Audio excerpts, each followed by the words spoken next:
नेपाल सीमा से सटे जिलों की वहां के गांव की जनसंख्या कैसे बदल रही है, आबादी कैसे मुस्लिम बहुल होती जा रही है, इसके पीछे की वजह क्या है? क्या नेपाल टू उत्तर प्रदेश ये घुसपैठ का कोई नया मॉड्यूल है? यही पता लगाने के लिए हमारे संवाददाता मनीष यादव नेपाल बॉर्डर से सटे लखीमपुर खीरी जिले में पहुंचे।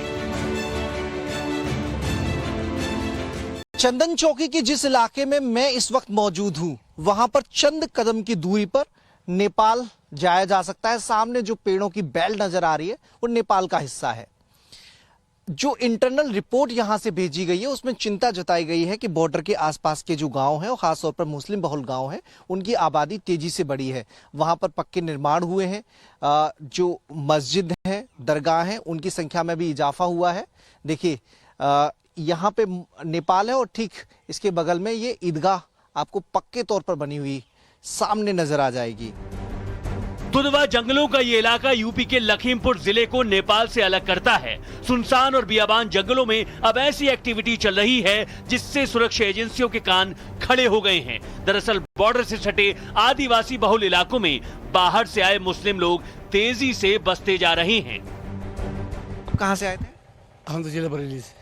अच्छा, बरेली से आए हैं, यहाँ पे लखीमपुर में रह रहे हैं जी। जमीनों का पट्टा हुआ है आपके नाम, कैसे आप लोग रह रहे हैं? ये खाली खाने कमाई लीजिए, पट्टे उट्टे कोई पक्के वाले तो है नहीं। अच्छा, तो लेकिन आप लोगों का वोट बन चुका है यहाँ पे? वोट बन गया है। तो वोट जिला प्रशासन ने कोई आपत्ति नहीं कही कि वोट डालते हैं सब, प्रधानी के चुनाव में, विधायक के चुनाव में? सब में वोट डालते हैं। पट्टा तो किसी को नहीं मिला है। अच्छा, सारे लोग ऐसे ही रह रहे हैं? सब ऐसे रह रहे हैं। तो जिस जमीन पर आदिवासियों का हक है वहां बिना पट्टे के पक्के घर बन गए हैं, वोटर और आधार कार्ड बन चुके हैं। यहां हर 5 साल में बड़ी संख्या में नए वोटर तैयार हो जा रहे हैं। ये सब सरहदी इलाके में हो रहा है। हमारे संवाददाता मनीष यादव ने नेपाल बॉर्डर पर मौजूद उस चंदन चौकी पर भी पहुंचकर पड़ताल की, जहां से लोग आसानी से नेपाल से इंडिया और इंडिया से नेपाल आते जाते रहते हैं। Times now Navbharat reporter Manish Yadav Ramgarh गांव के प्रधान के पास पहुंचे। वही प्रधान जो खुद मुस्लिम हैं। जब उनसे सवाल पूछा गया कि आखिर गांव में मुस्लिम आबादी तेजी से क्यों बढ़ती जा रही है, तो उनका तर्क कुछ और था। वोटों की संख्या में बड़ा तेजी से इजाफा हो रहा है यहाँ पे, ये भी एक चिंता का बात बताइए। नहीं, तो बाहर से कोई आदमी नहीं आ रहा है।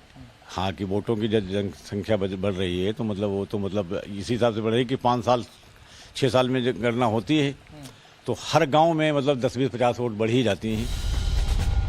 तो नेपाल से सटे गांव में रहने वाले मुस्लिम इस बात से सीधा इनकार कर रहे हैं कि बाहरी लोगों के आने से गांव में मुस्लिम आबादी बढ़ रही है। लेकिन जो इंटेलिजेंस रिपोर्ट गृह मंत्रालय को भेजी गई है उसमें पिक्चर दूसरी है।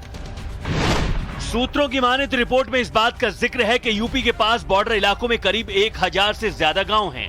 इनमें 116 गांवों में मुस्लिमों की आबादी 50% से ज्यादा हो चुकी है। कुल 303 गांव ऐसे हैं जहां मुस्लिमों की आबादी 30 से 50% के बीच है। यहां अप्रैल 2018 से मार्च 2022 तक मदरसे और मस्जिदों की संख्या में तकरीबन 25% का इजाफा हो चुका है।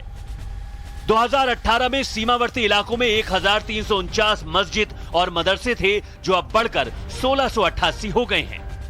लखीमपुर खीरी, महाराजगंज, बलरामपुर और बहराइच में मुस्लिमों की आबादी 2011 के राष्ट्रीय औसत अनुमान के मुकाबले 20% से ज्यादा बढ़ी है। सुरक्षा एजेंसियां डेमोग्राफी में हो रहे बदलाव को सुरक्षा के लिहाज से बेहद गंभीर और संवेदनशील मानकर चल रही हैं। जाहिर है खतरा बड़ा है। यूपी पुलिस के सामने सबसे बड़ी चुनौती ये पता लगाना है कि जो लोग पंचायत के रिकॉर्ड में नए दर्ज हुए हैं उनमें कितने वैध हैं और कितने अवैध हैं। Manish Yadav, Lakhimpur Kheri, times now Navbharat.